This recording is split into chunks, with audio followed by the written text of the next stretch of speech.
You know as well as I do the impact this is going to have on LNG plants, on pipelines, on fossil fuel infrastructure. It's going to slow it down to the pace of an amoeba. With respect, I fully disagree. Any fair-minded person who's paid attention would have a general idea of the principles of the Biden administration. And it seems to me that the Biden administration believes in bigger government. It believes in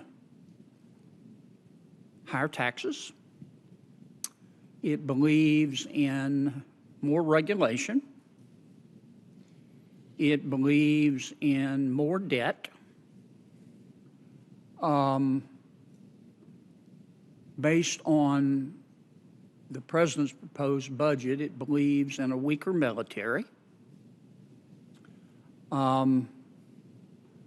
Not by its words, but by its actions. I think it believes in higher energy prices. I think that the Biden administration hates fossil fuels, on which, at the moment, the greatest economy in all of human history depends. I think the Biden administration thinks that's a mistake. And I think the Biden administration thinks that higher energy prices will somehow wean the American people off of fossil fuels. The attitude seems to be, not in words, but in deed, that we can see the future better than the American people because we're experts, and the American people just need to take their medicine with these higher energy prices, and in the long run, they'll be better off because we'll use them to get rid of fossil fuels. Now, let me talk about your budget. It's not going to pass in its current form. I think you know that. I support wind and power, but I'm an all of the above energy type guy. I think eventually we should, and I don't mean sometime in the next century, we should realistically ask ourselves, when are wind and power going to be able to stand on their own feet without subsidies? I also believe in nuclear power.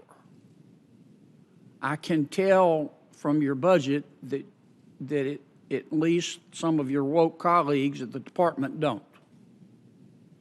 I also believe in hydroelectric power. I believe in hydrogen. I said it, but I'm going to say it again. I believe in nuclear. And I think you should ignore the woke voices. I think it's clean energy, and the new technology with these small modular nuclear reactors has great potential. You shortchanged them in your proposed budget. That tells me a lot. But I also believe in fossil fuels.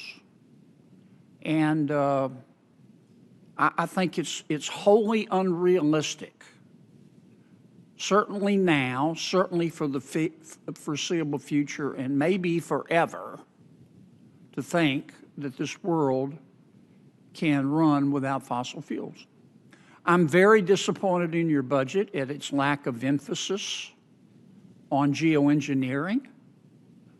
I know your woke colleagues don't like geoengineering because they think it takes our eye off the ball of climate change. But I think that's a mistake. I think climate change is real. But I think it will be solved or lessened by American ingenuity. It won't be done by the federal government. I'm also disappointed in the fact that the department, and this is why I say it's clear to me the Biden administration believes in a weaker military. Your decision not to fund one of the major weapons that the United States has at a time when our security is clearly threatened. Now, I've given you a mouthful. It is good to see you, Madam Chair. I am sorry I'm late. Please don't construe it as a sign of disrespect. I'd like to hear what you have to say. Great. Thank you. Let me focus on a couple of things I think we can agree on. One is the importance of nuclear power and how it is an essential part of our clean baseload power, and we ought to be keeping the existing fleet afloat. And we just issued $6 billion in civilian nuclear credits to be able to do that, and to hopefully have as many of them stay operating as possible. But we've also got a $2.5 billion commitment in advanced nuclear reactors as part of the bipartisan infrastructure law column of our budget. That's number one. So we agree on that, and we want to continue funding the advanced nuclear reactors. Number two, we agree on hydroelectric power, and we want to see more dams, and we want to make sure that we are taking advantage of a form of energy that is clean, dispatchable baseload power. I would also throw geothermal in there in that same sort of category.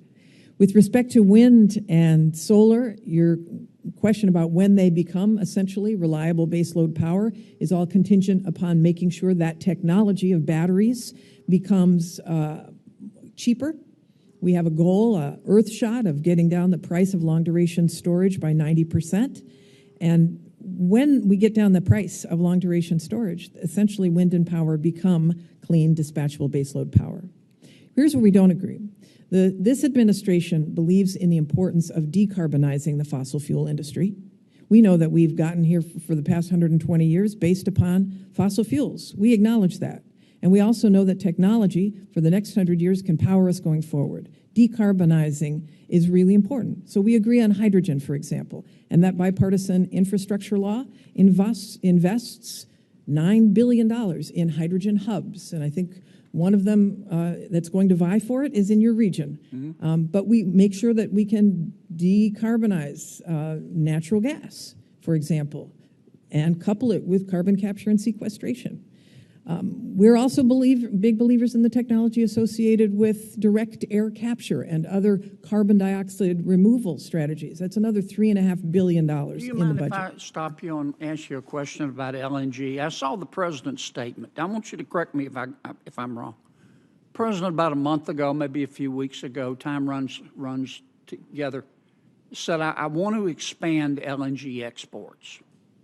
But then I looked at the fine print of his statement.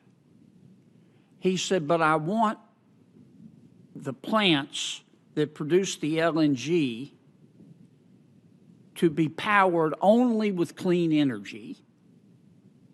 And then he said, but I am not going to change the regulatory environment for oil and gas. And shortly after that, he came out with new proposed rules for NEPA that will make it impossible to build a pipeline. Don't you think that's misleading? I'm not sure exactly what statement you're referring to, but he did go to Europe and said that we will provide another 15 billion cubic meters per year. We will increase our partnership with them. So as a result, the Department of Energy has permitted 4 additional LNG terminals, allowing their volumes to go to non-free trade agreement countries in a way to fulfill that. The Department of Energy and the Federal Energy Regulatory Commission have both permitted another 30 billion cubic feet of export. But don't you realize the impact that the proposed changes in NEPA are going to have on the oil and gas industry? The proposed changes in NEPA are to make sure I am not in the EPA. It's not my column. I know, but it's sure going to impact you. The intent there is to continue to use technology to clean up fossil fuel emissions like methane. And so making sure that we've got facilities that are not contributing to the problem, but that are using technology, which they are excited to do. I mean, many in the natural gas world really do want to be able to deploy the technology that button down pipelines and make sure that they aren't contributing further to methane leakage. But we tried to make NEPA a little more palatable, not get rid of it, just say you've got to give us a decision in a couple of years. In the infrastructure bill, which the president is very proud of, and he has talked about it and taken credit for it. That's not a pejorative statement, every chance he's got. But then you turn right around and undo everything that was done in the infrastructure bill with these new proposed rules for NEPA. And I know it's coming from EPA, but Madam Secretary, you're extraordinarily intelligent. I've watched your career for years. You know as well as I do the impact this is going to have on LNG plants, on pipelines, on fossil fuel infrastructure. It's going to slow it down to the pace of an amoeba. With respect, I fully disagree. Okay. I think that you can might. I think you can accelerate permitting and still respect the environment and not slow down the pace of energy production.